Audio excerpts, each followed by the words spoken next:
اب یہ نہر کا نکلنا اور تنا خشک تر کھجور حاصل ہونا، یہ کیا معجزہ ہے حضرت زکریہ علیہ السلام کا، یا کرامت ہے حضرت مریم کی؟ اور کرامت ولیوں کی برحق ہے۔ مفسرین کرام نے فرمایا کہ یہ حضرت مریم کی کرامت ہے۔ کرامات خوارق عادات ہوتے ہیں، جو کسی کے ہاتھ پر ظاہر ہوتے ہیں، اس سے اللہ تعالیٰ اس بندے کی عزت کو لوگوں کے سامنے ظاہر کرتا ہے۔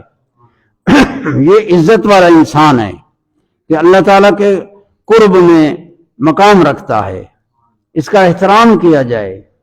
یہ کرامت، یعنی کہ یہ کرامت ہے حضرت زکریہ علیہ السلام کا معجزہ۔ انہوں نے کہا معجزہ چیلنج کے وقت ہوتا ہے، جب چیلنج ہو، اور یہ تو حضرت مریم تھی، ادھر زکریہ علیہ السلام موجود نہیں تھے۔ یا یہ کرامت ہے حضرت مریم کی، یا اس بچے جو عیسیٰ علیہ السلام ہے اس کے ارحاسات ہیں۔